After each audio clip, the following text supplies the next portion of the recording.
La idea es poder en este informe dar una primera respuesta o comentario a tanto las distintas minutas que han escrito compañeras y compañeros del partido respecto a las tesis nacionales y también donde a partir de hacerlas públicas en La Izquierda Diario, tanto las tesis nacionales como el documento de orientación y partido, por definirlo de algún modo, y después el documento internacional o el aporte a la discusión internacional de Claudia, así como otra suerte de actualizaciones del documento, como el publicado por la Comisión Obrera del partido sobre los nuevos cambios que viene habiendo en la lucha de clases.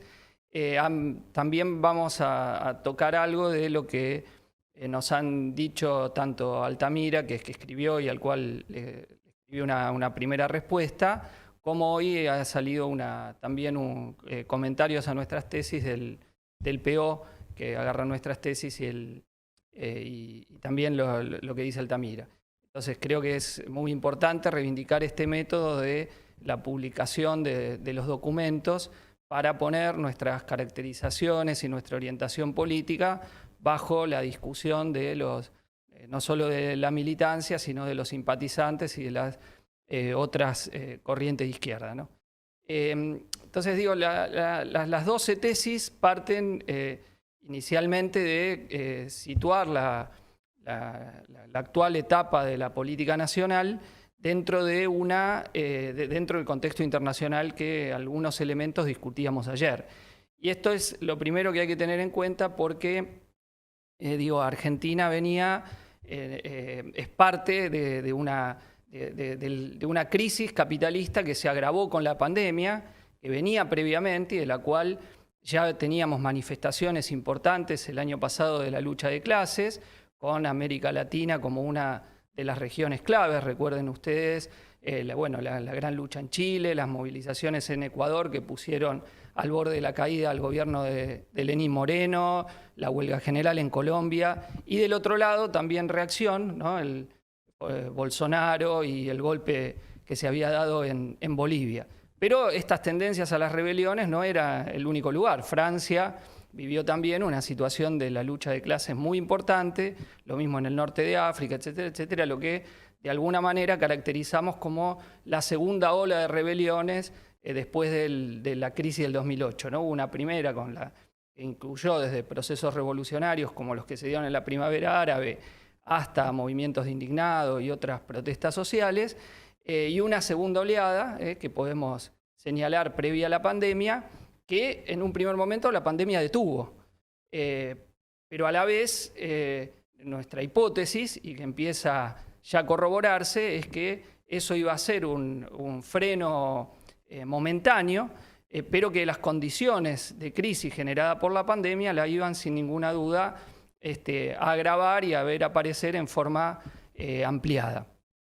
Y bueno, esto ya lo vimos en primer lugar en Estados Unidos con la enorme rebelión ante el asesinato de George Floyd, que dio lugar a las movilizaciones más grandes en la historia de Estados Unidos. Esto no se puede minimizar, más allá del hecho de que la cercanía de las elecciones permitió canalizar parte de esa bronca al voto anti-Trump y hacia un hombre del establishment como Joe Biden, pero sin ninguna duda es un movimiento muy, muy profundo que ya de alguna forma había anticipado el apoyo a la candidatura de Sanders, tanto en la campaña del 2016 como ahora en la del 2020, pero ahora se vio expresado en acciones importantísimas de la lucha de clases y decantando una vanguardia muy importante que más temprano que tarde se va a enfrentar también al gobierno de Biden, ¿no?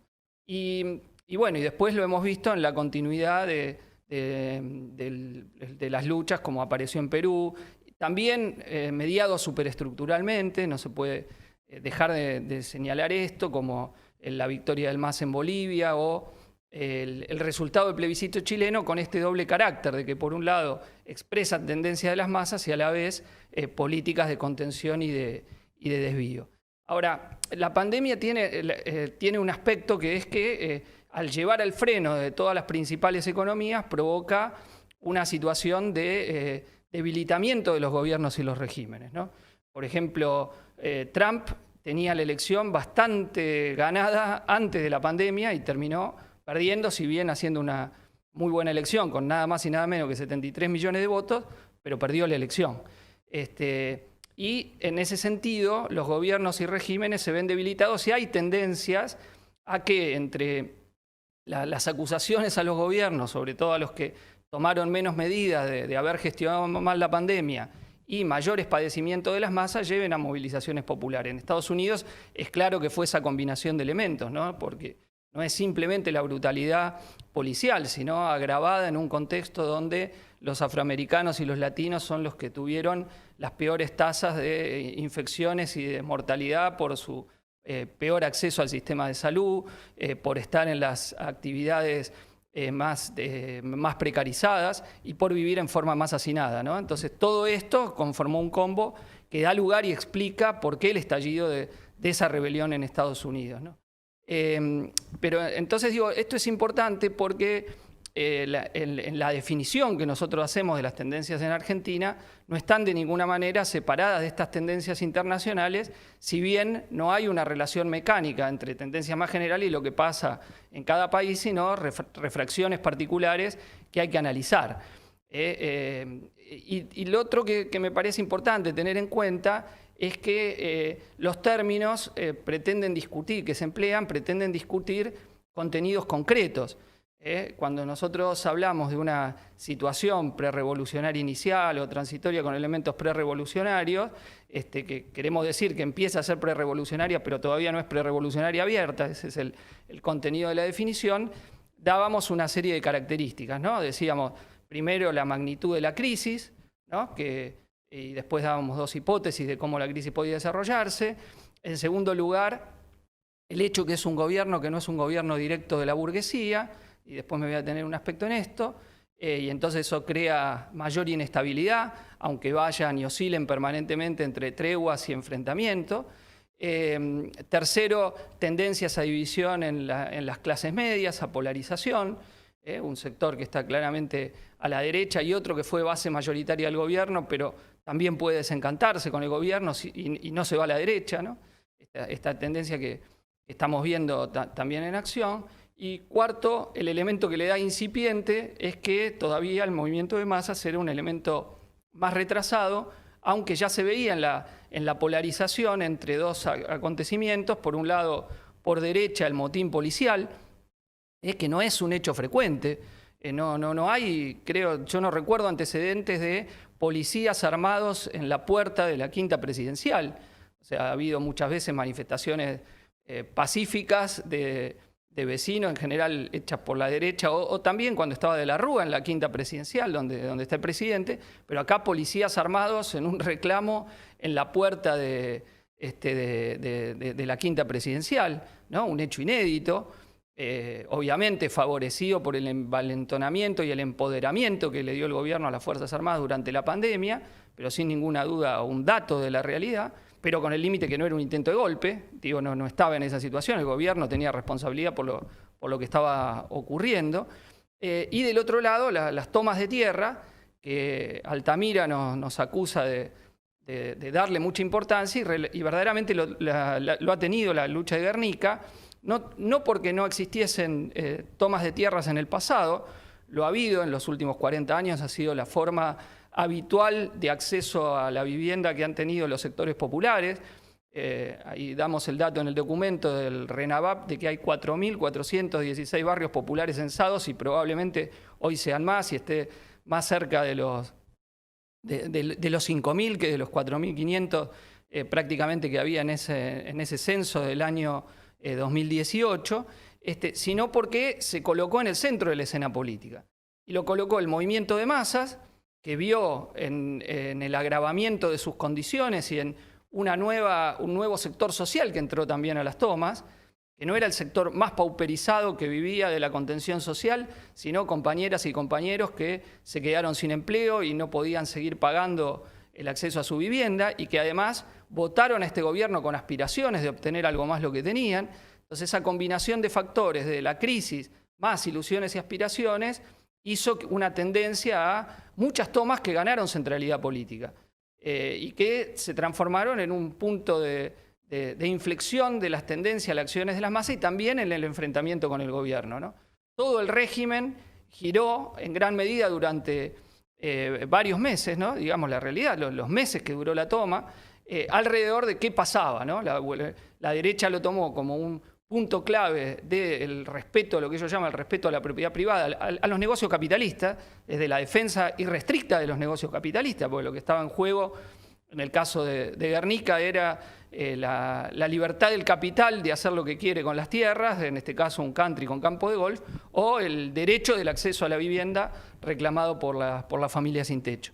Entonces esto se transformó en una piedra de toque y así se vio después durante la represión, donde, como le contestamos a Altamira, desde los hechos del desalojo de PepsiCo en el año junio del 2017 y posteriormente los hechos de Plaza Congreso en diciembre de ese mismo año de 2017, contra la reforma jubilatoria de Macri, no veíamos una acción de despliegue represivo del Estado, lo cual aceleró en cierta medida la experiencia con el gobierno de parte de su base social, más pauperizada, la cual atacó directamente, la base de la tercera sección electoral, que votó mayoritariamente por Fernández y simbólicamente en su reclamo le mandan los policías a quemarle las viviendas y quitarlas con topadora, y también con otra parte de su base social más progresista, llamémosla, que efectivamente le hizo un ruido bárbaro el desalojo. No sabemos si los trascendidos de prensa son ciertos o no, pero eso dice que creó una crisis entre el propio Máximo Kirchner y Axel Kicillof, que tenía que defender ese día el presupuesto del gobierno, el presupuesto del FMI, con lo simbólico que es que el día que votaban el presupuesto del FMI desalojaban. Pero lo cierto es que creó una incomodidad enorme, un malestar muy grande en una parte de su propia base social. Y por eso, sin ninguna duda, fue un caso testigo y un elemento. O sea, ¿qué es el aspecto? Que se rompe la habitualidad de la conflictividad o su ausencia dentro de la legalidad burguesa tradicional. Eso es lo que está roto. Ahora, en un contexto de crisis económica de gran magnitud, de división en las alturas, de tendencias a la polarización y división de las clases medias, bueno, eso es lo que nos lleva a hacer la definición. Que es una definición que quedó en parte superada por izquierda por la acción de las masas. En el documento que decíamos haciendo el balance del primer año del gobierno del Frente de Todos, que hicieron los compañeros de la Comisión Obrera del Partido, bueno, ahí sale toda una multitud de conflictos en distintas áreas que muestran un incremento muy importante de la actividad de las masas, porque en el documento nosotros hacíamos hincapié en cuáles fueron los mecanismos que habían tenido de contención de la acción de masas, ¿no? Porque a pesar del agravamiento de la crisis social, de la caída del salario, de la desocupación, no se había dado un salto cualitativo en la acción de masas. Que es algo, digo, que pasó en todo el mundo. En un primer momento la gente dice, bueno, hay pandemia, hay crisis, algo me aguanto, pero ni bien eso empieza a pasar, se empieza a modificar. Entonces, nosotros señalábamos cuáles fueron los mecanismos específicos de contención que había desplegado el Estado para tratar de evitar la acción de masas, sumado a la complicidad de las direcciones sindicales. Ahora, estos mecanismos ya están empezando a fallar. Y de algún modo, en el propio documento decíamos, si no empezaba una nueva tendencia, ¿no? Que marcábamos con el paro telefónico, las manifestaciones de la oposición ferroviaria y algunos otros hechos como expresión de esos cambios de tendencia. Y efectivamente eso se ha tendido a multiplicar desde que escribimos el documento, como bien está ahí señalado, con una serie de acciones, ¿no? Por un lado, las tomas, que no fue solo Guernica, sino que fueron las tomas de Centenario, en Neuquén, las tomas en Rosario, en Magaldi y La Cariñosa, en General Roca, en Río Negro, en Los Hornos, en La Plata, Garrote, Los Ceibos, Rafael Castillo, en el Gran Buenos Aires, digo, con la de Rafael Castillo y Los Ceibos muy importantes, también en Tucumán, en Jujuy, en Mendoza. Es decir, el fenómeno de la toma de tierra no fue solo Guernica, aunque Guernica fue la expresión más avanzada y símbolo político de las mismas. Y después están conflictos de gremios, los paros que ha tenido que conducir la dirección, en algunos gremios donde se ha dado en mayor magnitud, como la UTA, con huelga de casi 3 meses de huelga en Rosario, Córdoba, Jujuy, distintos lugares donde es un gremio sensible porque el freno al funcionamiento del transporte creó falta de pago salarial multiplicado por las empresas y las empresas a la vez que quieren subsidio y entonces entre ese tira y afloje, grandes luchas de los trabajadores de la UTA como no se veía hace muchísimo tiempo. Fenómenos de autoconvocados muy relevantes, el caso del sindicato metalúrgico, es decir, un gremio que se caracteriza por un control muy totalitario en sus fábricas a partir de la connivencia que tienen las patronales y la burocracia sindical, donde cuando surge activismo los marcan y tienden a echarlo. Bueno, en este caso estamos viendo desde fábricas importantes como la ex Siderca en Campana hasta en Villa Gobernador Galvez, en Ciat y en otros lugares, autoconvocados que surgen y marchan a veces al sindicato, a veces contra la empresa, reclamando por salario, por despido, por intento de flexibilización laboral, como la Gri Calviño en Florencio Varela. Es decir, donde cuando cuando la base quiere luchar y las direcciones sindicales no se ponen a la cabeza, empieza un proceso de autoconvocado. E insisto, no solo en gremios estatales, donde a veces existe esa tradición, me acuerdo de los autoconvocados de Tucumán, por ejemplo, lograron 4.000 4.000 puestos de trabajo a planta permanente en una gran lucha hace varios años, o a veces en docentes, o a veces en el sector salud, donde esto también se empieza a ver.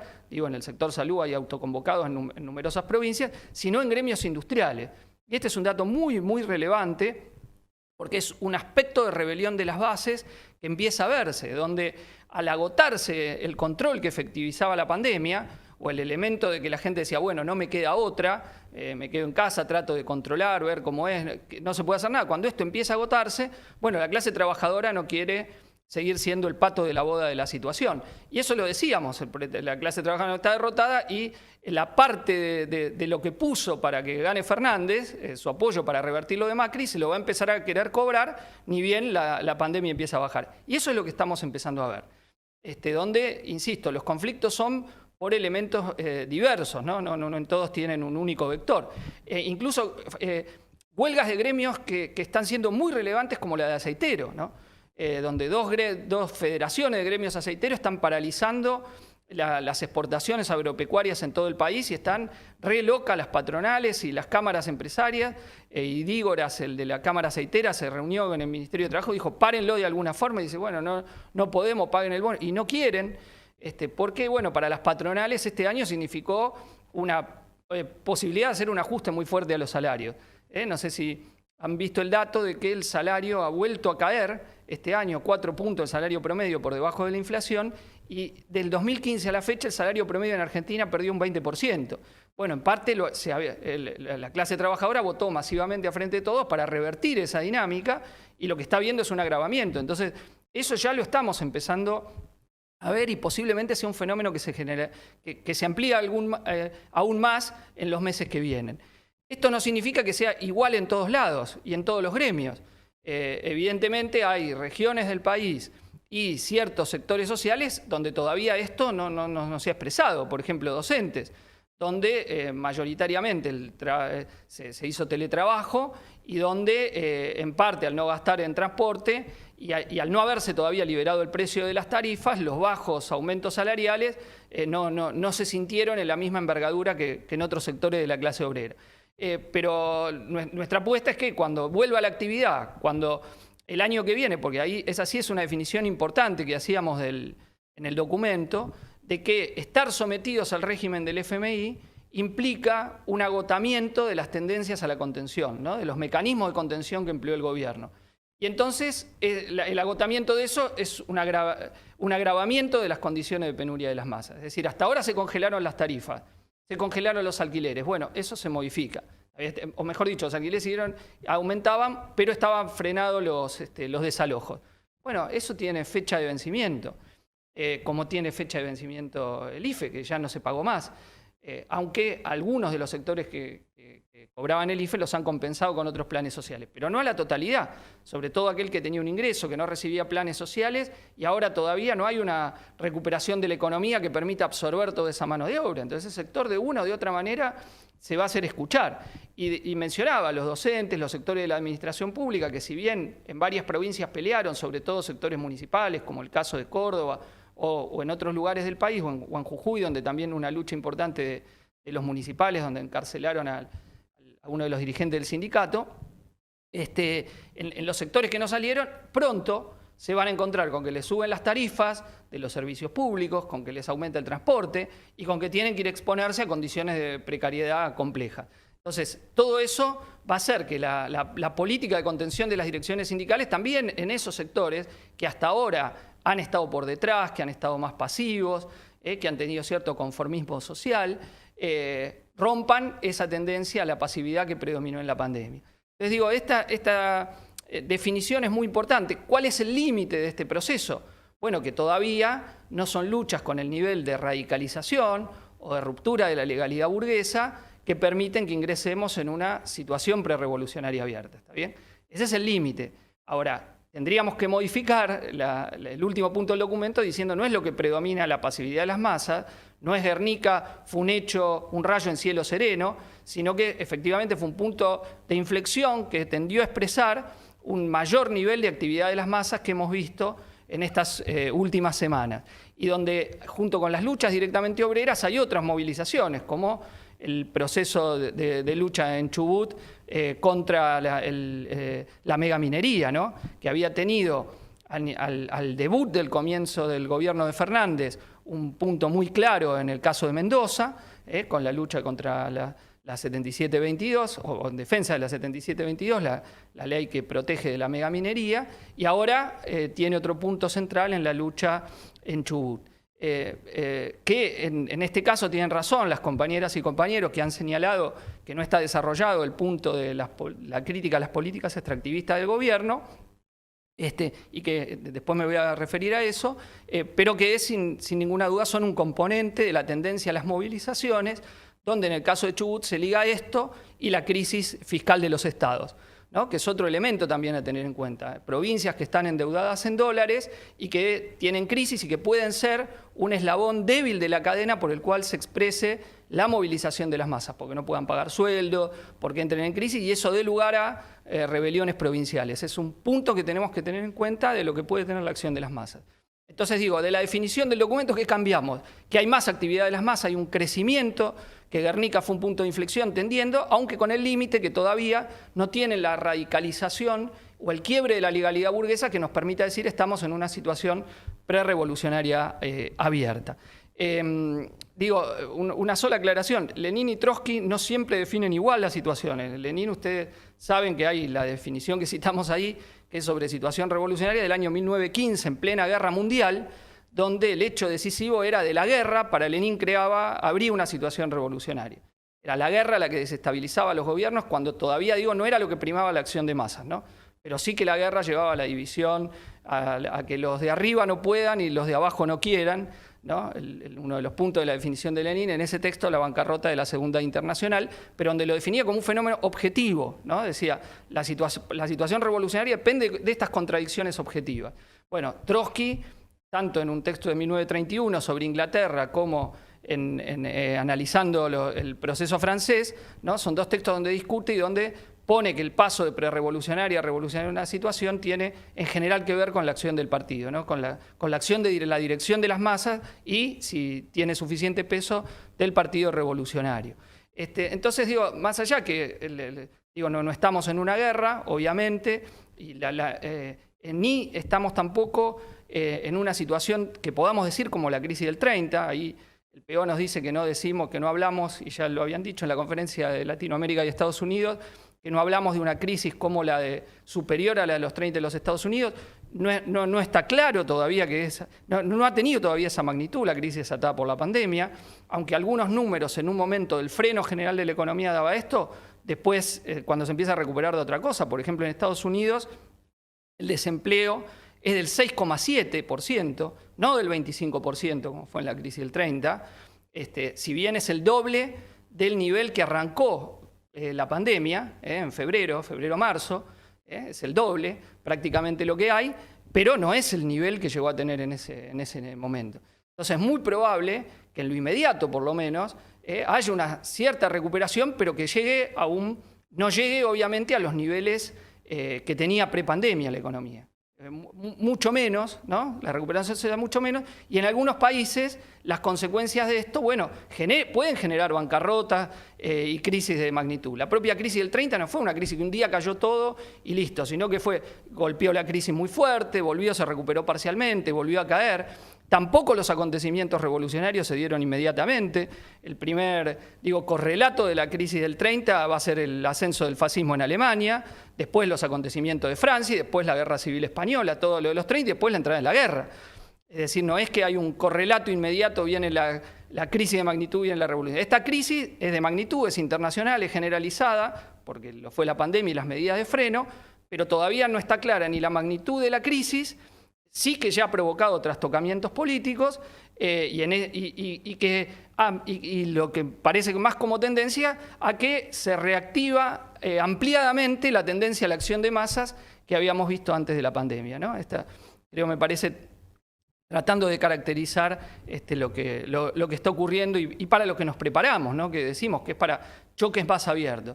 Y en Argentina con esta peculiaridad, con un gobierno que no es directamente el gobierno de la gran burguesía.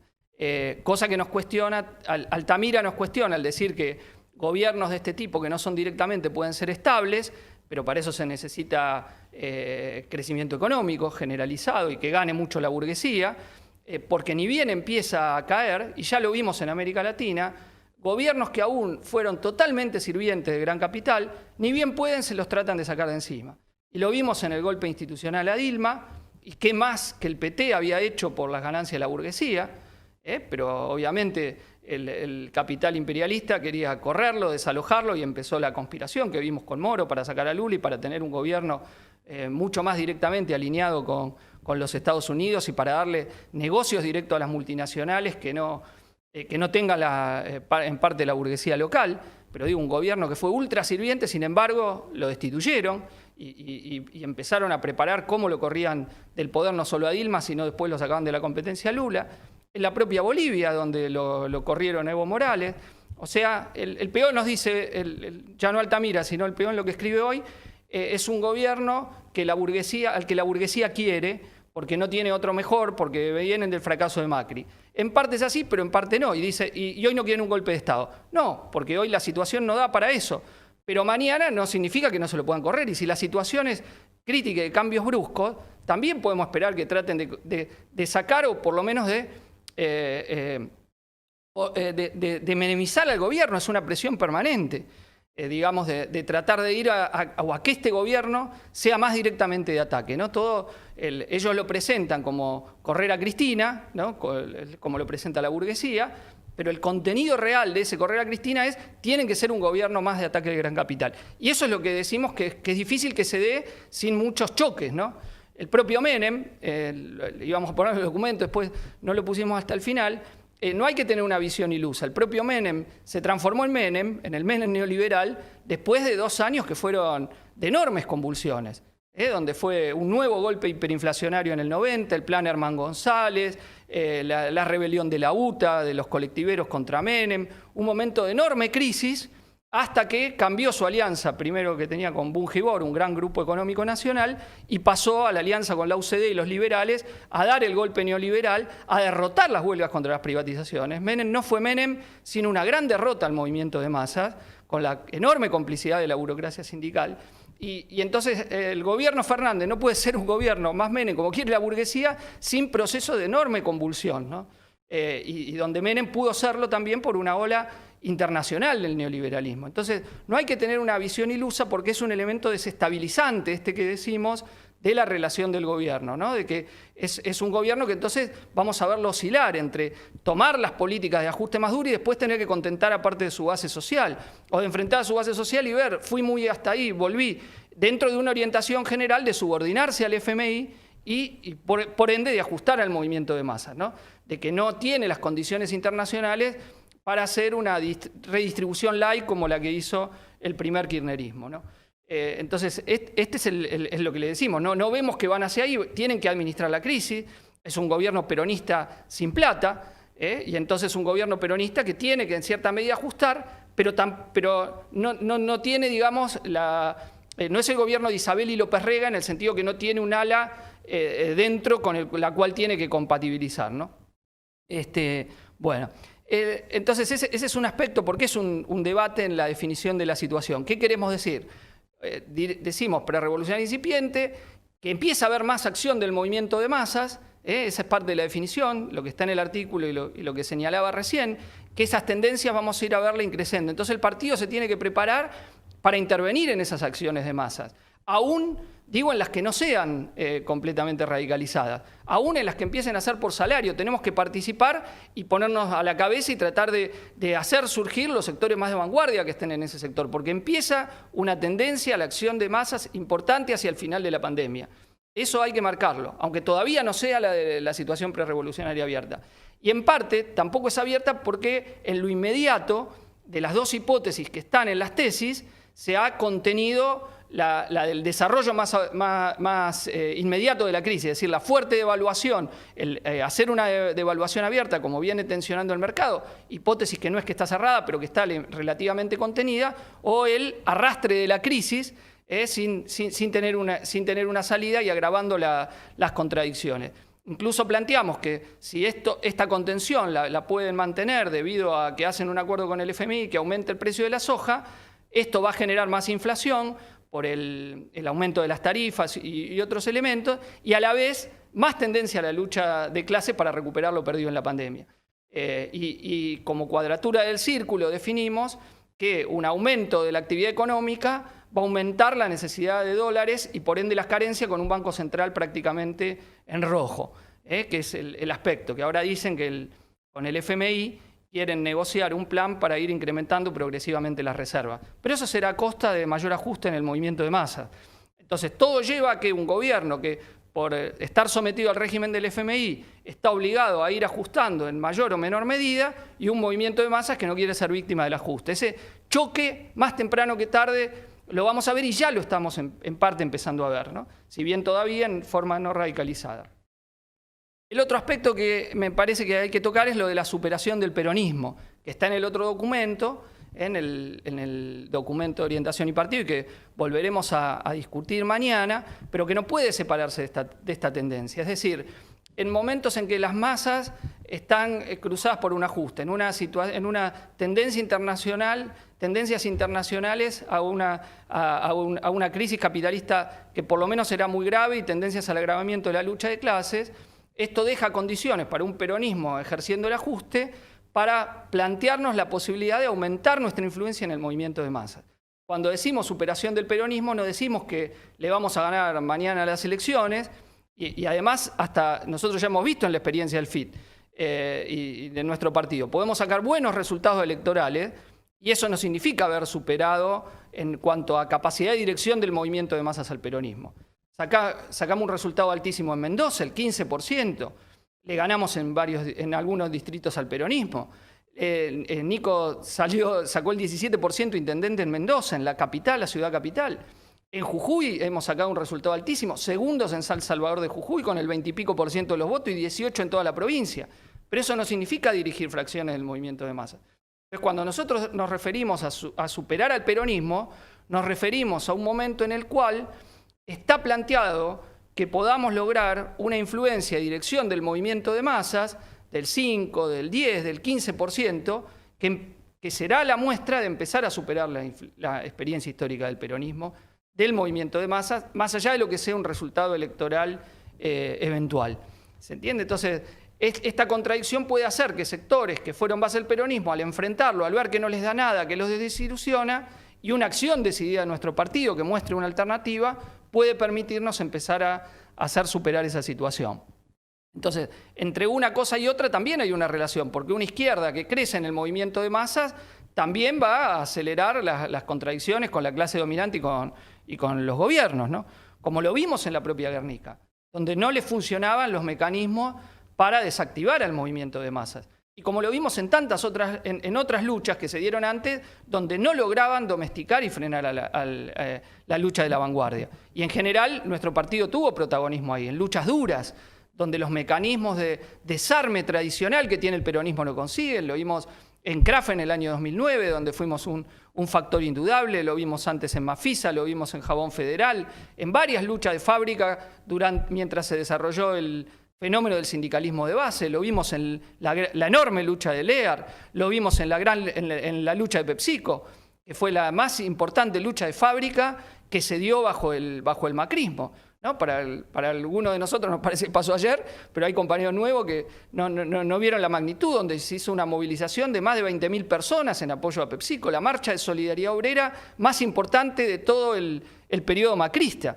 Y entonces, ese lugar en lucha de vanguardia, en capacidad de dirección de masas, es lo que la burguesía obviamente no quiere y lo que los gobiernos no quieren y lo que atacan intentando el doble mecanismo de represión-cooptación. Entonces, la dinámica de la situación, y ahí para tomar a Trotsky, que una dirección, influencia del movimiento de masas puede ser un factor en el desarrollo de la situación, bueno, también está relacionado con la capacidad que tengamos de influencia en nuestra política en lograr que la vanguardia se haga más dura, que avance hacia posiciones independientes, que se coordine, que no abandone las luchas, que no permita que vayan derrotando sector por sector y fragmentando, que favorezca el desarrollo de una conciencia no solo corporativa.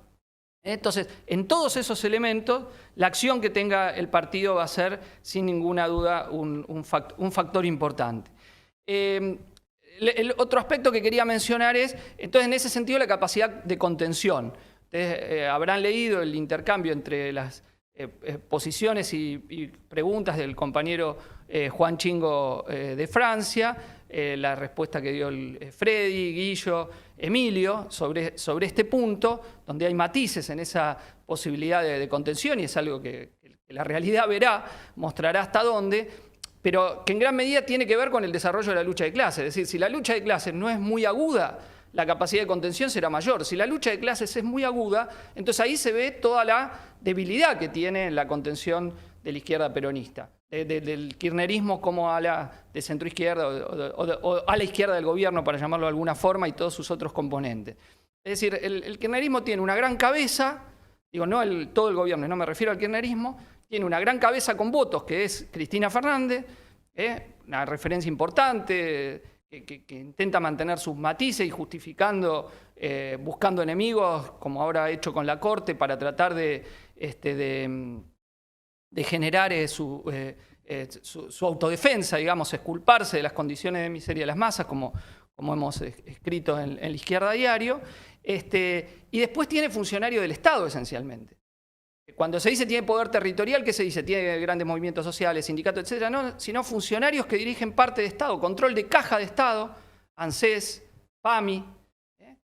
Si uno lo compara con mediaciones mucho más fuertes de la izquierda peronista, aunque sin ese grado de presencia institucional, como era la tendencia revolucionaria del peronismo y los montoneros, tenían peso en la JTP, en el movimiento obrero, en el movimiento villero, en el movimiento estudiantil. Es decir, no es ese tipo de mediación, es una mediación que opera de otra forma, y que si hay radicalización de la lucha de clases es una mediación en el sentido más débil, no es una gran corriente del movimiento estudiantil, por ejemplo. Si supongamos que se rompe la pasividad de los estudiantes y vuelven a la acción, se rompe el pacto que mencionaba Emilio y se desarrolla movimiento estudiantil de alguna forma. No es una gran mediación. En los sindicatos no hay corrientes orgánicas de la cámpora, hay aliados de la cámpora. Y en general juegan muchas veces, ahora por ejemplo Moyano es un aliado de la cámpora. La corriente federal, donde hay camporistas, pero donde hay otros que no son directamente de la cámpora. Entonces son aliados de sectores de la burocracia que tiene.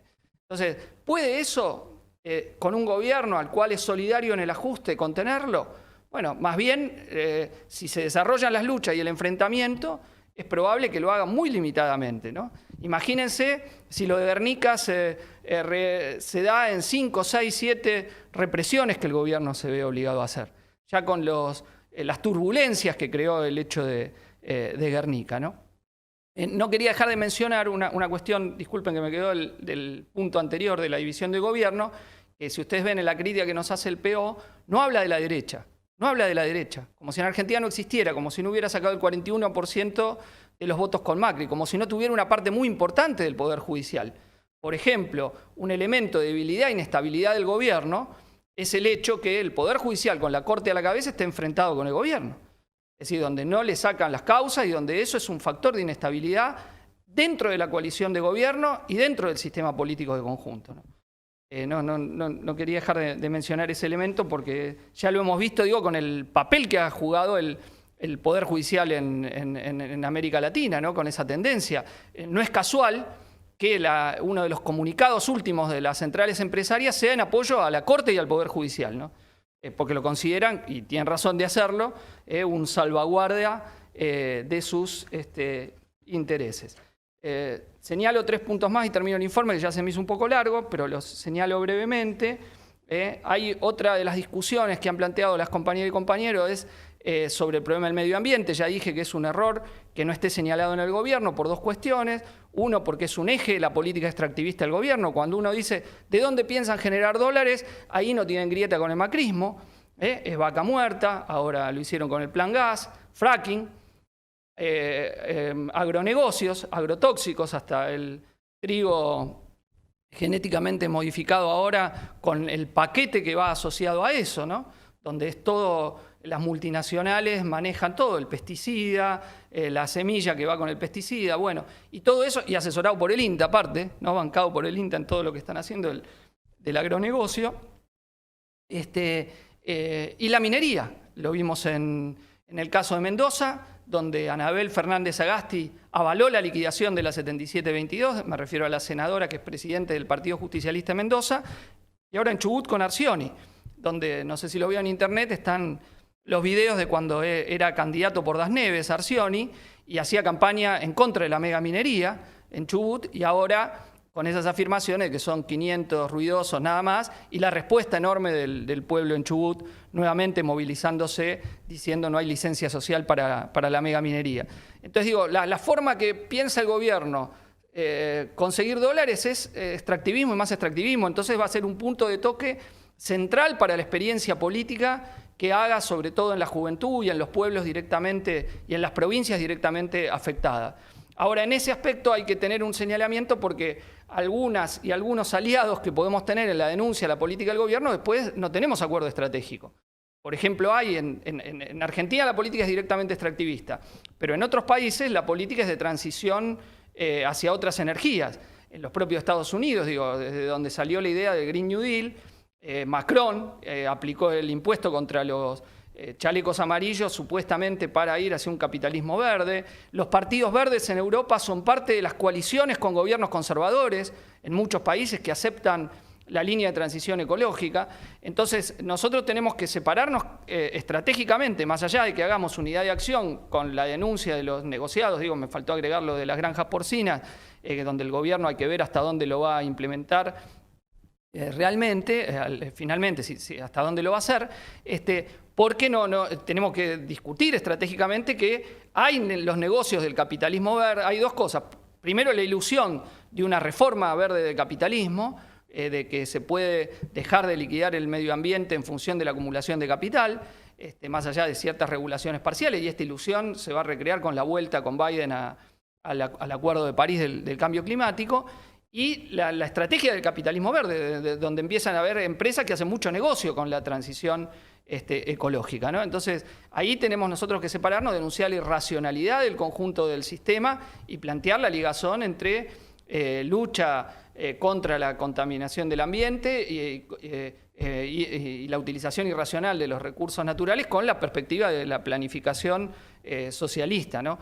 Que en ese aspecto retomar, digo, los aspectos de crítica ecológica que tenían ya los trabajos del propio Marx y Engels, como han mostrado distintos teóricos marxistas que los han reactualizado y que hemos publicado también en Ideas de Izquierda. El otro punto del programa que salió en las discusiones del partido es sobre la huelga general política. Sí, tiene que estar en la perspectiva de la etapa. Si la etapa tiende a ser prerrevolucionaria y a agudizarse la tendencia a la lucha entre las clases, la perspectiva de la huelga general política tiene que estar.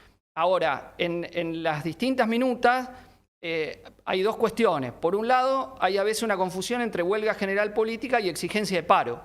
Es decir, nosotros podemos exigir a las centrales sindicales, y de hecho lo hacemos, que rompan la tregua con el gobierno, y si hay lucha generalizada, que empiecen un plan de lucha, que empiece con un paro nacional, o con un plan de lucha con paros progresivos. Pero eso no es la huelga general política. También hay que separar entre la necesidad de paro, que podemos exigir en situaciones que tiende a la efervescencia de la lucha de clases o que hay una dinámica de resistencia que empieza a generalizarse o elementos puntuales donde decimos que se pare por esto, o paro para iniciar un plan de lucha en recuperación del salario. Por ejemplo, si continúan estas luchas generalizadas, es decir, por el salario, por los puestos de trabajo, por todo, la necesidad de un plan de lucha que empiece con un paro y romper la tregua de las centrales sindicales, con la huelga general política, que no es esa, que es una huelga general ya ofensiva, ¿no? Donde se discute dónde está el poder. Entonces, eso para agitar ahora no hay. Es un gobierno que todavía mantiene prestigio en el movimiento de masa, que incluso hay que ver cómo se expresa frente a este gobierno. Pueden ser en luchas progresivas que hay contra el gobierno y donde la huelga general sea una forma de plantear el enfrentamiento abierto, y otras antiataques que tenga la derecha también puede ser la huelga general. Eso todo, la huelga general es un método de acción, una forma de lucha, siempre con programa, pero dependerá de las condiciones, pero no está hoy para agitar esa demanda. ¿Está bien? Sí, en el acervo de la etapa, y tienen razón los compañeros en señalar que fue una debilidad que no esté. Pero, insisto, no para la agitación y no confundir con el problema del paro. Por último, el problema de la izquierda, por lo que plantean algunos compañeros, algo se habló ayer de este punto. Es decir, el Partido Unificado fue una táctica, es parte de nuestro acervo. Es la forma en que expresamos en nuestro país una táctica que planteó Trotsky en los 30 en España, cuando había 3 fracciones del comunismo español. Estaba la oposición de izquierda, la izquierda comunista española que dirigía André Unín, y el sector estalinista. Entonces Trotsky decía, para avanzar, dentro de una relación de fuerza, que los estalinistas no eran los más fuertes, plantear la unidad de las filas comunistas en España. Bueno, nosotros tomamos a nuestra manera ese planteo de Trotsky, y en un momento dijimos, bueno, a ver, planteemos abrir la discusión sobre qué tipo de partido y de programa.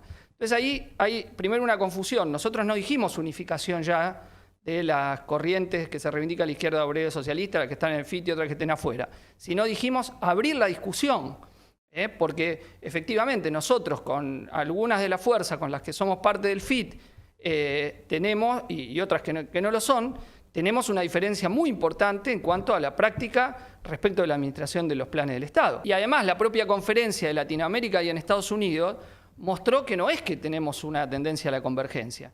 Y a los acuerdos que ya existen que nos permiten hacer el FIT no es que se agregaron otros. El MST, por ejemplo, con el que hemos tenido acuerdo táctico en algunos debates que tuvimos en el FIT, no es que dijo, no, estuvimos mal yendo con Pino Solanas cuando fuimos en el Frente del Sur, en vez de hacer el FIT. Dice, no, eso estuvo bien, pero bueno, no salió y después vamos acá. O sea, que si surge algo parecido se puede ir ahí en cualquier momento. No es que avanzó de una concepción determinada y fue hacia una posición de que es progresivo defender la agitación por independencia de clase y no entrar a frente centroizquierdista. Que eso es muy, muy importante. La propia propuesta del MST de un partido de tendencias transforma en estratégico algo que cuando hay el fenómeno, si uno es muy poco, puede participar, pero nunca puede plantearlo como una estrategia y como una política. Nosotros no sosteníamos un partido de tendencias cuando planteamos partido unificado, sino abrir un debate para construir un gran partido revolucionario en Argentina. ¿Eso puede estar planteado en la situación? Sí, puede llegar a estar planteado. Si ahí vienen enorme cantidad de militantes hacia la izquierda, tenemos una posición hegemónica, nos puede convenir abrir la discusión como eso, pero será una lucha denodada, porque nosotros enfrentaremos, no nos vamos a adaptar a la política de la administración de los planes y colaterales. Entonces, los compañeros que plantean eso, nos parece que en este momento no es para agitarlo, si bien estamos obviamente nosotros decimos, que el FIT es un medio para la construcción del partido y una estrategia, y no una estrategia, no es el partido mismo, y que siempre hay que ir evaluando en qué condiciones conviene mantener el FIT y en qué condiciones está planteada como partido u otro fenómeno. Permanentemente hay que evaluarlo. Porque puede haber una contradicción entre una táctica y otra. Entonces, nosotros en este momento no vemos que haya que agitar esa posibilidad. Sí, muy probablemente, mantener el FITU hacia el año que viene, y donde tenemos una batalla también con los que han tenido la política persistente de dividir la izquierda clasista en el proceso electoral, como han sido el MAS y ahora la tendencia de Altamira. Pero hay que estar, abierto a escenarios diversos. Lo electoral nosotros no sabemos todavía si va a haber paso o no, ahí hay contradicciones. entre la cámpora que no quiere, los gobernadores que quieren, no sabemos qué va a terminar primando. Sí sabemos que tenemos nosotros los referentes más conocidos, que más llegan, como Nico, Miriam, y en las provincias también, en las principales donde estamos, que tenemos ventaja, digamos, en ese terreno para cualquiera de los escenarios, y hay que ir viendo y evaluando. Pero no me quería centrar tanto en esto de lo electoral, sino lo que estamos discutiendo de fondo, que es cómo construir un partido militante, revolucionario, que no sabemos, digamos, si nosotros damos bien la pelea, podemos esperar que se desarrollen tendencias que llamamos centristas progresivas, tanto que surjan del movimiento de masas, como que puedan surgir de alguno de los partidos existentes. No lo podemos dar eso por cerrado ni por descartado. La lucha de clases puede darle. En ese sentido decimos que no va a ser la evolución lineal del PTS, porque si hay ascenso de masa van a surgir tendencias con las cuales hay que tener una política para tratar de confluir, para tratar de influenciarlas. Y no tenemos que tener ningún sectarismo en ese sentido. Bueno, estos creo que son algunos de los puntos centrales que estaban señalados en las minutas. Disculpen, compañeros y compañeros, si me extendí un poco, pero bueno, hoy tenemos todo el día y quería dar una visión para abrir el debate y que se puedan expresar todas las distintas posiciones. Espero que en diálogo los compañeros y compañeros que hagan la minuta, la idea es que una conferencia es un ámbito de trabajo colectivo del partido. Yo no repetí las tesis, sino que a partir de la discusión y la deliberación colectiva traté de actualizar qué elementos y plantear algunos elementos que están puestos sobre la mesa de debate. Entonces esperamos poder hacer una conferencia de este tipo, ¿no? Donde vayamos dialogando colectivamente para tratar de llegar a afinar lo más posible de las caracterizaciones políticas para los que nos preparamos y mañana podamos precisarlo en la orientación y los desafíos que tenemos como construcción de partido, que es el punto clave, ¿no? Porque toda la situación sin partido no tiene sentido. O sea, ahí también un partido es un programa, y eso siempre debatimos con la corriente de la tradición de Altamira o de Lora, etcétera, pero sin carne material, sin estar arraigado en el movimiento de masa, sin dirigir fracciones de la clase trabajadora, es una idea general que escucharán algunos, pero no tiene posibilidad de plasmarla en acciones en las calles. Y ese es el desafío que tenemos nosotros. Lograr una inserción cualitativa en el movimiento de masa, las organizaciones obreras, en la lucha de los precarios, en la juventud, etcétera, para poder incidir en la lucha de clases, superar las direcciones burocráticas e ir desarrollando una dirección revolucionaria para la clase trabajadora en nuestro país. Primero digo que las perspectivas que se den para Argentina van a estar dentro de cómo se desarrolle la crisis internacional, donde hay muchos interrogantes, y a partir, digo, de un primer elemento que es cómo se va a acomodar la nueva administración estadounidense respecto de China, por ejemplo, un aspecto que hay hipótesis en el trabajo que presentó Claudia, pero es algo que hay que ver y que probablemente vamos a tener un poco más claro cuando hagamos el Congreso, es decir, qué aspectos estatales incluían la política de Trump y de los cuales no se vuelve atrás, y donde nuestra hipótesis es que no hay una vuelta al globalismo anterior, más allá de cambiar en parte las formas, de cambiar en parte los modos, pero que hay una rivalidad estratégica que se expresa y que eso llegó para quedarse, más allá de quien esté episódicamente al frente de la Casa Blanca. Y a la vez el otro interrogante es qué va a pasar, cómo va a ir siendo la salida de la pandemia, ¿no? Entonces, una cosa es si logran vacunar y una cierta recuperación, otra si esto es una segunda ola, tercera, etcétera, que tampoco se puede todavía hoy saber con claridad. Y en ese sentido tenemos que trazar escenarios, tanto internacionales como nacionales. Lo más probable es que, o lo que todos piensan, es un cierto rebote, pero que no se vuelve ni siquiera al nivel económico ya bajo de la prepandemia. Ese es el pronóstico predominante, es decir, lo que dicen la raíz cuadrada, no una B que hace otra B, sino una B más bajita. Es una de las hipótesis que hay o que tiene más base, pero a la vez hay muchos puntos frágiles en la economía internacional y también posibilidad de burbuja. Entonces, eso tenemos que ir viendo cómo se va dando en cada momento, ¿no? Hoy por hoy sabemos que hasta ahora por ejemplo, si ustedes toman Estados Unidos, yo dije, se recuperó de cuando cayó más, pero la desocupación hoy es el doble de lo que era cuando empezó la pandemia. O sea, como tendencia general hay una pauperización general de la clase trabajadora, infinitamente mayor, aumento de la desocupación, aumento de los niveles de la pobreza. El propio FMI y Banco Mundial dicen que todo lo que se había mejorado de los 90 para acá en menores niveles de cantidad de pobres, se vuelve al punto de comienzo, se lo barrió la pandemia. Y dicen aún cuando empiece cierta recuperación. Les digo para ver los niveles aún en los que piensan, siempre y cuando no haya quebrantos más generalizados, porque como hay mucho nivel de endeudamiento, los estados han emitido a morir y se han endeudado con esto, entonces eso también es causa de futuro desequilibrio, o sea, le permiten contener ahora, pero crean desequilibrios para más adelante. Entonces hay que ver la capacidad que van a tener de lidiar con esos altísimos niveles de endeudamiento y de desequilibrios que hay. En el caso de Argentina, nosotros tenemos que abrir en principio 3 escenarios, nos parece. Primero, uno menos probable, que más bien en las tesis lo descartamos o lo damos como muy improbable y que hoy creemos que sigue siendo muy improbable, que es que se abra una cierta recuperación de 4 o 5 años. ¿Eso puede descartarse del todo? No, pero no aparece hoy como el elemento más probable, es decir, que agarren una burbuja, que por X cuestiones crezca las exportaciones de alimentos, que la peguen con alguna otra renta y eso le permita una sobrevida un poco mayor, no a los niveles de recuperación que tuvo en el kirchnerismo, pero una mayor que le dé cierta estabilidad. No parece ser hoy el escenario presente, ¿no? No parece ser el escenario más probable. Tenemos que tenerlo como hipótesis teórica, pero no orientarnos en función a eso que no aparece hoy en el horizonte, analizándolo como lo que uno diría, ahí apuesto que más bien no se va a dar. Ahora, como hipótesis teórica, ¿tenemos que tenerlo en la cabeza? Sí. ¿Es absolutamente imposible? No, absolutamente no, pero no es lo que aparece más probable pensando los elementos internacionales y nacionales.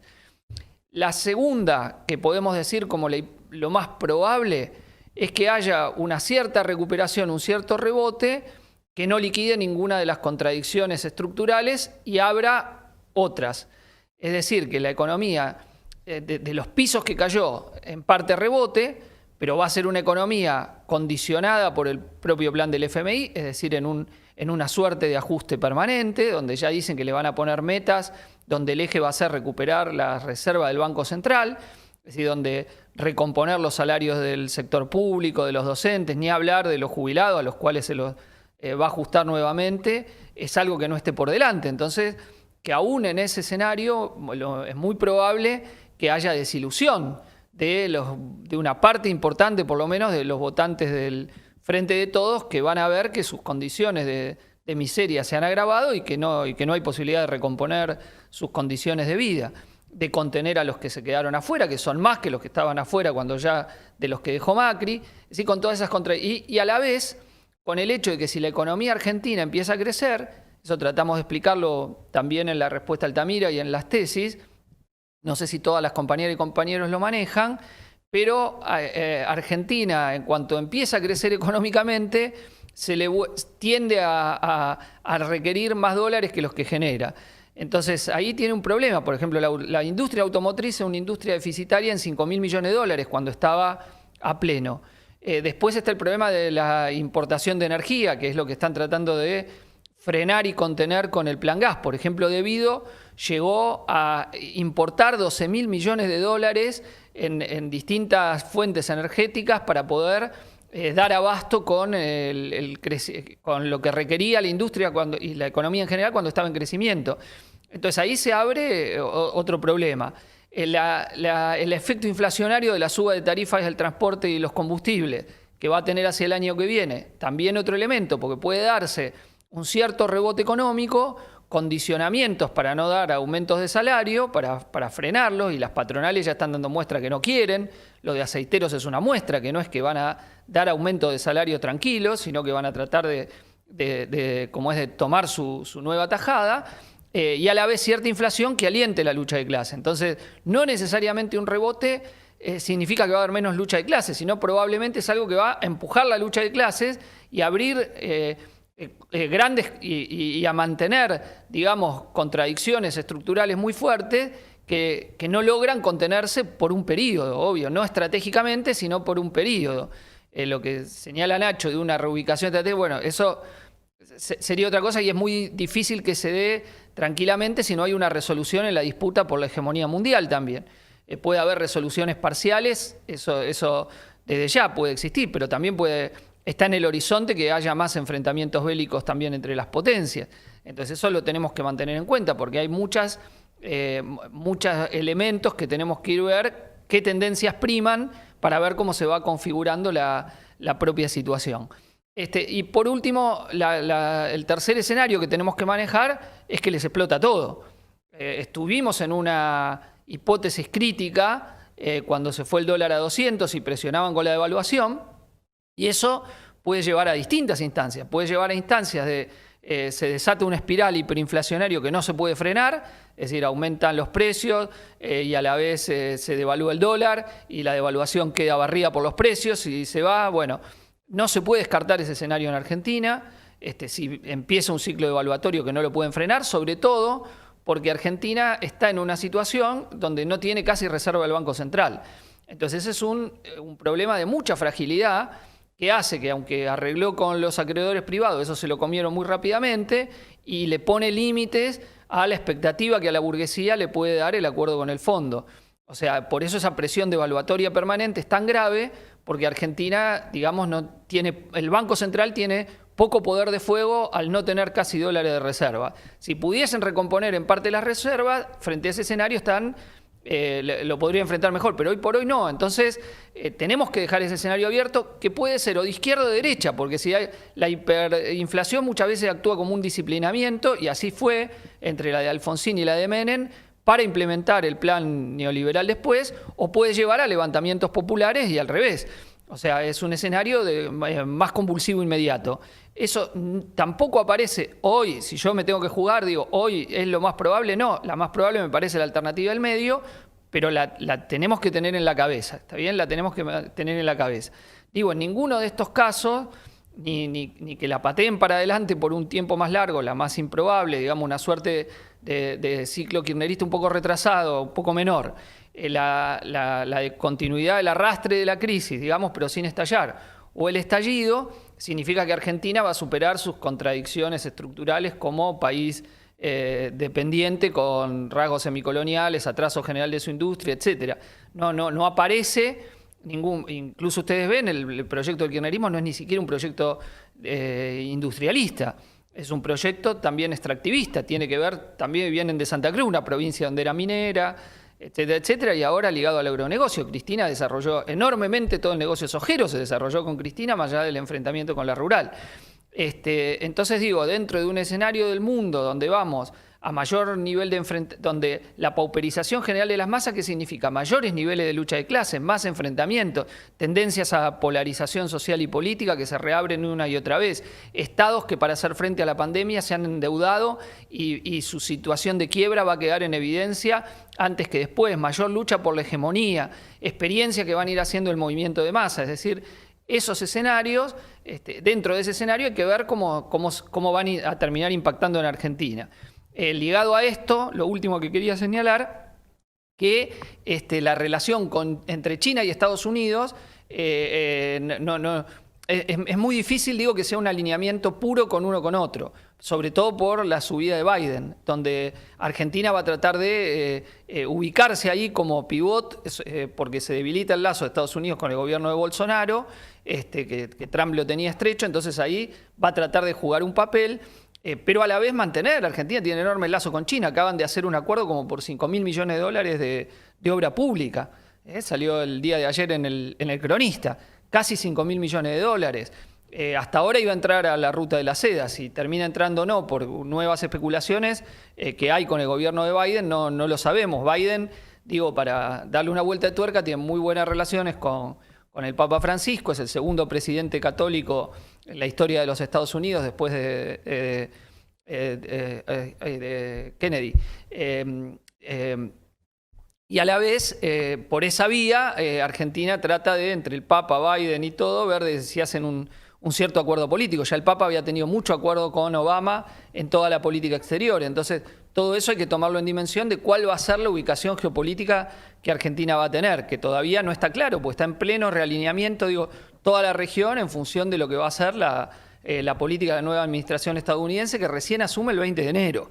O sea, Claudia tira algunas hipótesis ahí en el texto, pero tenemos que ver cómo eso se configura, y sin olvidarnos que no es que es un gobierno que sube tranquilo el gobierno de Biden. Tuvo 73 millones de votos Trump, en febrero se va a terminar de definir si tiene o no mayoría en el Senado, o sea que es un gobierno también recontracondicionado por una oposición de derecha dura que se va a hacer escuchar también en Estados Unidos, no que va a quedar al margen. Bueno, disculpen simplemente para tirar algunas líneas sobre lo que se estaba discutiendo respecto a hipótesis de rebote.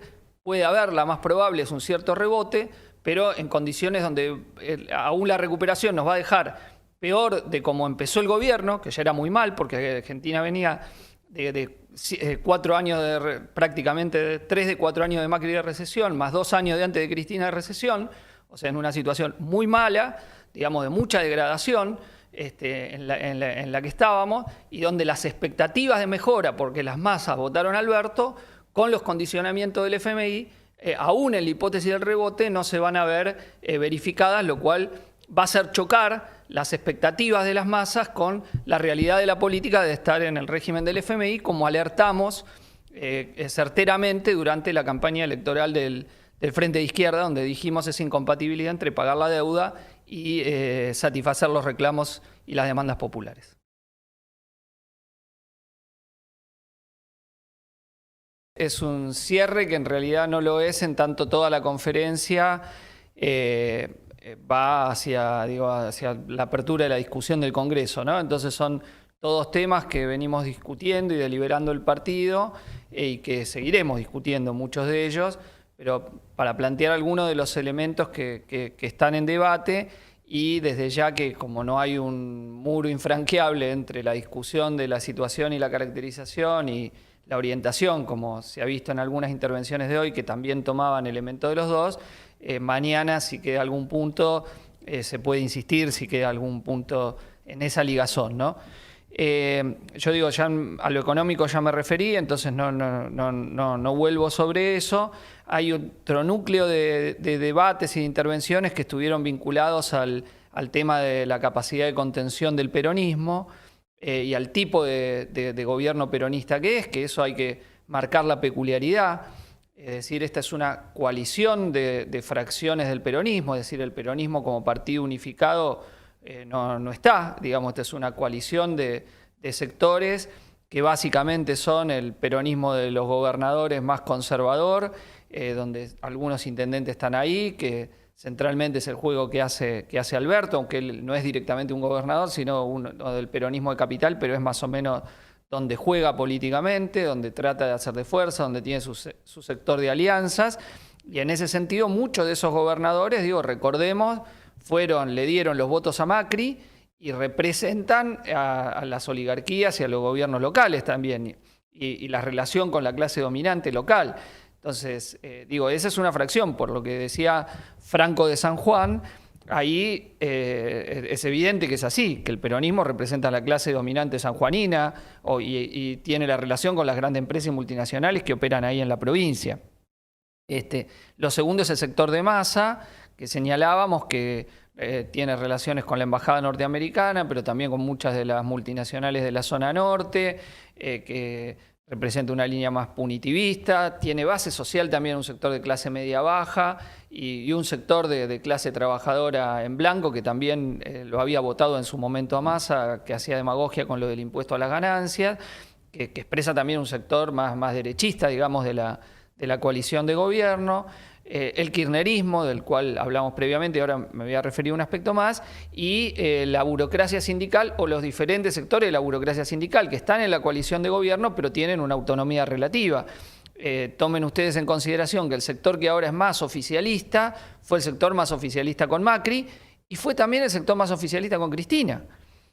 Porque Cristina, la CGT Balcarce, que se llamaba en la época de Cristina, no era cuando rompió Moyano. Moyano fue el que se separó por el impuesto a las ganancias, mientras Caló, Cavalieri, Gerardo Martínez, Andrés Rodríguez de UPCN, todos ellos estaban en la CGT Balcarce, en aquel momento, junto a la CTA de Yasky, eran los sectores más hiperoficialistas con Cristina, fueron hiperoficialistas con Macri, le bancaron toda a Macri, y ahora son los que están con Alberto. El ala que está con Alberto es Daer, el de Sanidad, es el que más relación tiene, ¿no? Entonces, este es un sector que está también en la coalición, pero que tiene sus propios intereses. Por ejemplo, es el sector que lo corre por derecha de los acuerdos con la EA, en este momento al gobierno. Aunque le puede a veces hacer alguna declaración cuando le peligran las obras sociales o en lo de las jubilaciones o amenazar con algo, ahora, centralmente ha sido la correa de transmisión de la EA, ¿no? Donde todos dicen que estarían dispuestos, que si fuera por ello, hacen la reforma laboral donde saquen la indemnización y ponen el modelo de la construcción, del aporte propio de los trabajadores para tener un fondo frente al desempleo y otras normas flexibilizadoras, o sea que están dispuestos ese sector a aceptarlo, pero tiene una autonomía propia.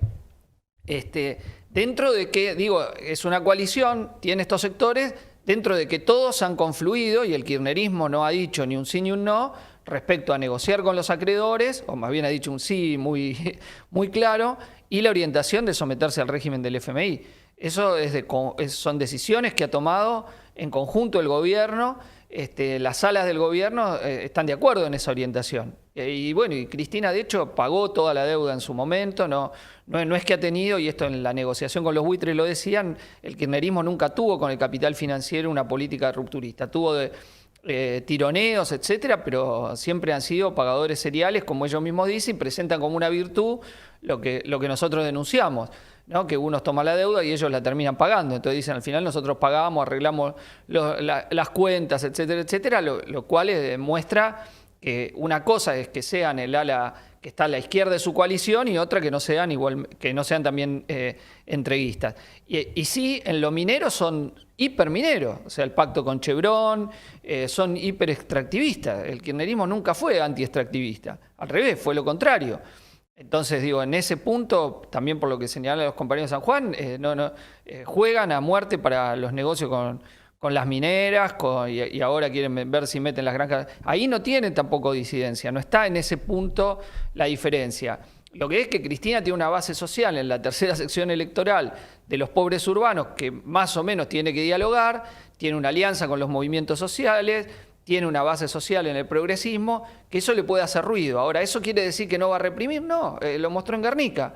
Lo tiene a Berni también, que está en el ala de Cristina. O sea, el kirchnerismo también ese sector no es tampoco todo progre. O sea, Berni está disciplinado a Cristina. Infran es el gobernador cristinista fuerte. Entonces, ahora, hay que tener en cuenta que tiene esa base social y que tiene otro costo enfrentarse a esa base social para el propio kirchnerismo, que pierde base. O que se enfrenta, o que hay sectores que hacen la experiencia, es decir, no es el mismo costo reprimir a Kicillof y a Berni que a alguien que es más directamente derecha y siempre lo sostuvo y su base social pide a los gritos, repriman. Bueno, esa es la contradicciones y las paradojas que tiene, es decir, la base progresista eso no lo queda bien. Ahora, si es un gobierno de ajuste y aún en la hipótesis que haya cierto rebote, se va a enfrentar a luchas obreras y el kirchnerismo pagó ese costo ya cuando antes había estado. Lear pagó costo y nosotros ayudamos que lo pague. La lucha de cuando fue Kraft pagó costo cuando reprimió y ahora puede pagar y puede perder parte de su base. O sea, que definamos que es una coalición, que tiene alas, que tiene sectores, no quiere decir que no vaya a reprimir también con el kirchnerismo. Y en perspectiva, nosotros tenemos que ver que estamos hablando con una situación donde el gobierno todavía se mantiene unido, donde la coalición no se rompe, lo más probable es el año que viene, pero también puede llevar a que los enfrentamientos sean tales que lo lleven a la ruptura. O sea, a Cristina el problema del Poder Judicial, de estar en las causas, lo mencionaba Miriam también, es un elemento que la lleva a tratar de mantener el peronismo, de mantenerse tratando de autodefensa, pero la realidad es que muchos demasiado no la defienden. Si vieron la solicitada de apoyo a Vudú, no fue todo el peronismo junto, fueron muy poquitos por fuera del kirchnerismo y muchos kirchneristas que tampoco firmaron. O sea, ahí es evidente que tiene su propio juego y que por ahora le conviene seguir. Si se rompiese sería otro escenario.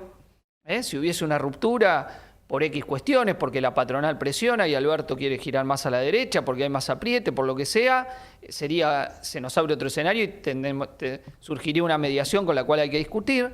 Mientras esté en el gobierno, si bien hace que un ala se queda desilusionada, pero si hay lucha de clases, esa capacidad de contención creemos que es mucho menor de lo que tuvo otras experiencias históricas, de cuando había una ala izquierda, como eran los Montoneros en su momento, etcétera, que por ejemplo metió a toda la clase obrera en el pacto social, o defendió a muerte el pacto social, y aún así la lucha de clases tendía a superarlo.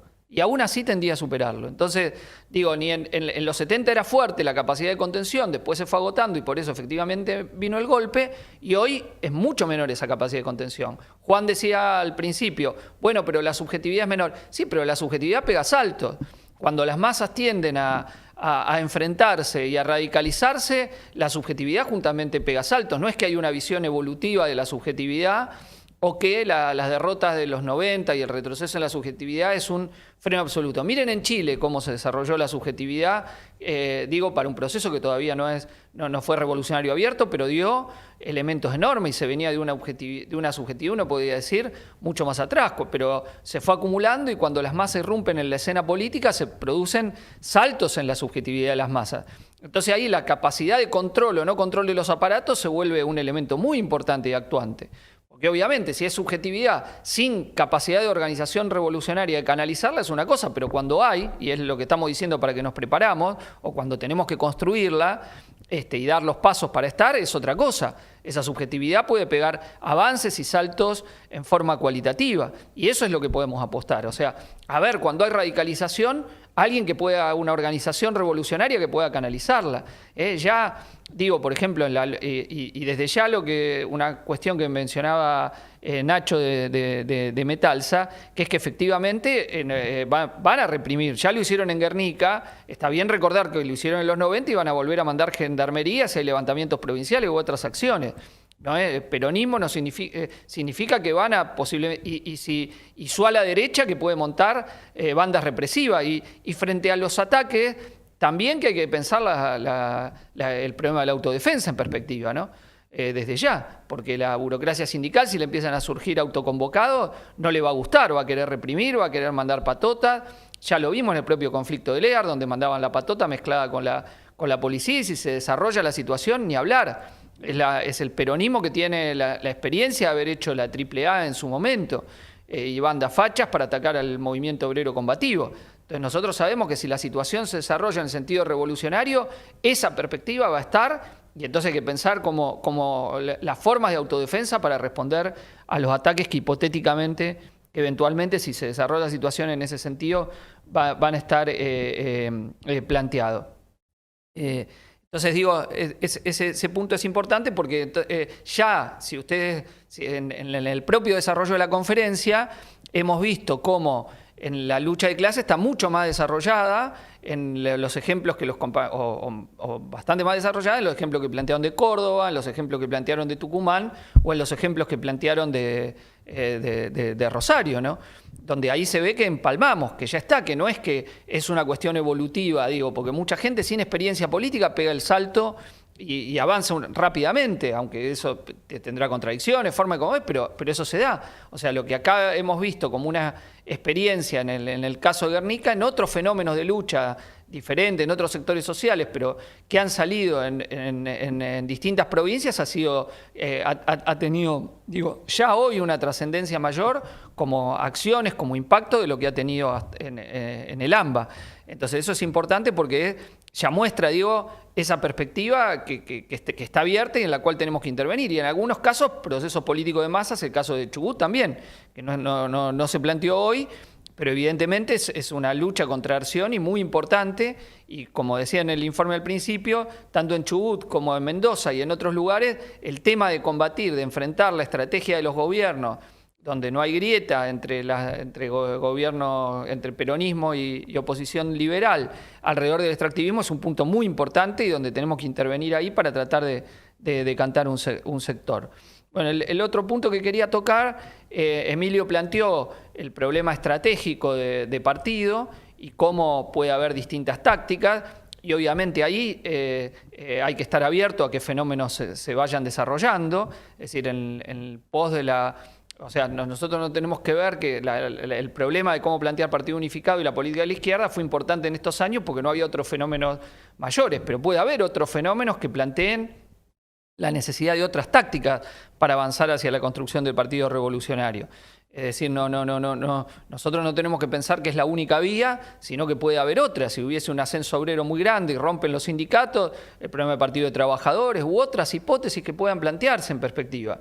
Lo que estamos diciendo es, por un lado, el diálogo con la vanguardia para plantear la necesidad de partido y que no alcanza con la autoorganización y las distintas formas que se den, sino la necesidad de una dirección revolucionaria, y por la discusión específica sobre cómo plantear hacia el resto de la izquierda. Mañana vamos a ver si presentamos una resolución donde tomemos por un lado el diálogo, donde efectivamente nosotros tenemos que contestar en lid al planteo del MST, tenemos que publicar la crítica que nos hace el PO y luego publicarles una respuesta, y tomar por la positiva que nosotros hemos planteado la perspectiva de abrir la discusión hacia un partido unificado de la izquierda obrera y socialista, y en ese sentido es que hemos dado, a pesar que se negaron y que no dijeron que estaban de acuerdo en empezar ese proceso, hemos dado pasos para continuar los debates discutiendo la estrategia. Hemos hecho la conferencia de Latinoamérica y Estados Unidos, hemos hecho experiencias en la lucha de clases que hasta ahora nos mostraron un resultado negativo en cuanto a la estrategia en la lucha de clases, y con el PO ha sido el debate en Guernica y también el debate en el PCC. Esos puntos en contra no quitan que nosotros valoramos la experiencia que hemos hecho con el FIT, valoramos la intervención que hemos tenido parlamentaria en común, donde hemos sido una voz disidente a las dos fracciones. No sé si han leído que hay un artículo en el diario La Nación de los últimos días, donde analizan la oposición en el Congreso y donde señalan, dice, está la izquierda, cuyos dos diputados, Nicolás del Caño y Romina del Plan, han mantenido una posición intransigente frente al gobierno y también frente a la oposición de Juntos por el Cambio, votando en contra o absteniéndose en la mayoría de las ocasiones, pero manteniendo una posición independiente. Esa es una voz, es decir, importante en la realidad política nacional, es afirmar la idea de que tiene que haber un partido de izquierda, obrera y socialista, que se ha expresado, y eso es muy positivo haberlo conseguido, no haber entrado en la maniobra del impuesto a la riqueza, de la contribución extraordinaria, y haber sostenido una posición independiente. Eso nosotros valoramos el espacio político conquistado con la unidad electoral de agitación de la izquierda obrera y socialista, que está en Argentina y no está en muchos otros países, como discutimos en la conferencia latinoamericana también. Eso nosotros es todo progresivo. Ahora, no se puede confundir el paso de lo progresivo con que eso lleva evolutivamente hacia una unidad orgánica. Con hoy llegamos hasta acá, mañana hacia allá. Eso puede darse saltos o no, o pueden darse otra forma de reagrupamiento. Eso el partido tiene que estar claro, no tiene que confundir el elemento táctico muy progresivo en la realidad política nacional de la agitación con el FIT con que eso es la base para la unidad orgánica. No, eso dependerá de las cuestiones. Ahora, nosotros estamos cerrados y no planteamos que hay que hacer experiencia con la izquierda, no, hay que hacerla. Hay que hacerlas, hay que plantear los debates, hay que plantear la discusión de estrategia que sea clara. Y sabiendo que en sí mismo eso tampoco resuelve el problema del partido, como Emilio señalaba muy bien, aun cuando unificáramos la fuerza del FIT. Eso todavía no es un partido revolucionario, no tiene todavía digamos, en ir hacia la superación del peronismo, todavía eso no está, es muy débil. Entonces, lo que se resuelve es aumentando nuestra influencia orgánica. Nosotros tenemos que tomar el desafío que se nos plantea como la fuerza hoy política más importante en cuanto a influencia política general y en cuanto a construcción orgánica dentro de la izquierda. Y esa influencia la tenemos que hacer aumentando enormemente ese peso que tenemos. Es decir, si no vemos eso y que la situación abre esa perspectiva histórica, donde, insisto, nosotros estamos hablando obviamente en dos tiempos en esta conferencia, porque es una conferencia, no podemos dejar de hablar en el tiempo coyuntural y estamos hablando en el problema de la etapa. No estamos diciendo que ya se va a agotar el año que viene hacia las elecciones, que eso se va a dar esa superación. Estamos hablando la posibilidad de un proceso histórico donde el peronismo en el poder, condicionado por el régimen del FMI, permite hacer la experiencia de masa y puede permitir también, porque hay división burguesa y porque hay una crisis internacional, la posibilidad de acciones históricas independientes de las masas donde permitan saltos en esa experiencia. Entonces, digo, no son momentos que han ocurrido muchas veces en la historia nacional. Entonces, ese es el aspecto más histórico, estructural y de oportunidad histórica que tenemos que medir. Y donde la izquierda trotskista llega en una buena situación si logra estar a la altura del desafío, porque también podemos desaprovechar lo conquistado y como bien se decía, pensar que tener una línea conservadora, no tratar de ampliar y no estar a la altura del desafío que tenemos planteado. Es decir la circunstancia histórica significa que es un desafío muy importante y que todo el partido tiene que deliberar colectivamente cómo podemos lograr ese avance, ¿no? Si no logramos un salto en la inserción en los sectores precarios, en la juventud precarizada, en la juventud en general y en otros procesos de lucha, no estamos a la cabeza organizándolo, desarrollándolo, bueno, nos va a pasar el tren del momento que tenemos. Entonces, de ahí la importancia de la discusión que vamos a hacer mañana, a ver si las tareas preparatorias en un sentido que estamos discutiendo son las correctas y son las que efectivamente nos plantean estar a la altura del mayor desafío posible. Entonces, digo, insistimos, no estamos en esto haciendo una discusión, el año que viene va a venir la superación del peronismo. No, quizá vamos a ver el proceso electoral, quizá continúen relativamente, etcétera. Pero sí definir y que el partido esté convencido que estamos ante esta contradicción histórica. Un peronismo en el poder, con bajos recursos, como dijeron, con poca billetera, donde las masas lo votaron con ilusiones que no se van a ver corroboradas en la realidad, donde la posibilidad de recuperar salario real, pobreza, etcétera, etcétera, no están en el escenario de las hipótesis. Y entonces, frente a eso, la posibilidad de una izquierda que avance, señalando claramente los desafíos revolucionarios estratégicos que están planteados. Bueno, yo paro acá, compañeras, compañeros, si quedaron algunos puntos, bueno, se pueden tomar mañana, pero creemos que ha sido una buena deliberación de esta jornada, donde muchas compañeras y compañeros expresaron posiciones, algunas habían estado en minutas previas, donde se escribieron muchas minutas, que no sé si todas las delegadas y delegados han llegado a leer, porque es un volumen importante, pero que sí que muestra un nivel importante de deliberación partidaria hacia los objetivos que nos hemos puesto en esta conferencia.